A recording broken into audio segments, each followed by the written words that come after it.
So there's this piece called Project Syria made by Emblematic Group. And so in this piece, you're in Aleppo in Syria, and people are kind of going about their daily business, and there's a girl singing, and then suddenly a bomb goes off.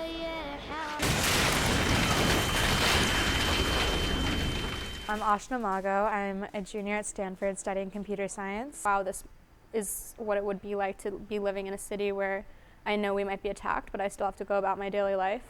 And I think that's where the empathy piece really came in for me in that piece. VR has a virality factor of 1, meaning that you can't just tell someone VR is cool and they'll go buy a headset. You have to show it to them. You have to go around and really evangelize VR. I've given, at this point, probably like 2,000 to 5,000 demos, and the way that people react to demos, no matter who they are, where they come from, when people try VR for the first time, it blows their minds, and there's something very special about that and different from reality. And so I'm really excited to take that power and do something with it. I see my peers who are mainly men in the CS major here, and they all got into CS mostly through gaming. I don't think people even understand what gaming is, but when they hear VR, they just think of like teenage boys like with headsets on like in their living rooms. They're like, that's really high tech, it's really niche, it's not what I do or what I'm interested in, and it makes people very dismissive. So I wouldn't even say gaming is bad. I think the perception of gaming is bad, and the assumption that VR is about gaming and for gamers is bad. If we can learn to tell stories in a more impactful and meaningful way with CVR, and maybe VR too, maybe we can have people to learn more about other cultures and feel more empathy towards people that maybe not be that well off. My name is Tanya Aitamurto. I'm Deputy Director of the Brown Institute for Media Innovation here at Stanford University. So the question that I have, what type of stories and topics, what type of storytelling CVR actually lends itself the best to? Really being put into the shoes of those people where you're not just being told like this is what happened, it's like this is what it would be like if this happened to you. I think because VR can transport you, and because it's so immersive, and because it's an empathy machine, I think it'll help people understand each other, and understand, for people who don't necessarily have resources, help them understand what's possible.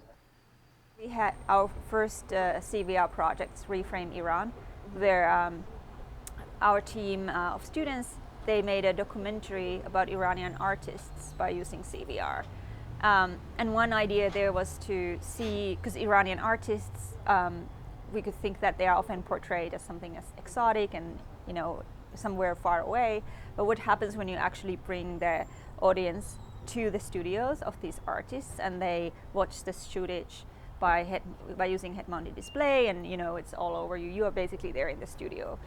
So the idea is that, well, maybe there's more empathy, that maybe there's more understanding, like more the audience can somehow relate more to the Iranian artists. But we need to be careful about, because there's so much hype about VR, that it's not too high expectations.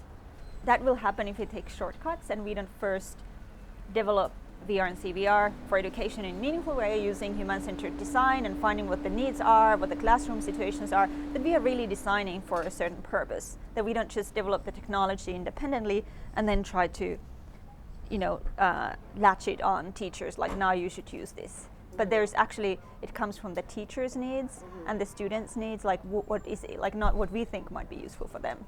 There are these little pieces that I feel like adults and the people, like the men who would primarily comprise the VR industry, wouldn't humor these stories if it weren't VR. There's something about it that makes it more, like you have more to learn from each piece almost, and more to take from each world you go to. And I think we should somehow pressure the industry who is interested and who are working on CVR and VR, that they should have like a philanthropic arm or another activity if they are building games, that they should channel some of their revenue from VR games to something that's actually socially beneficial. Naomi Corman for the Peninsula Press, a project of the Stanford Graduate Program in Journalism.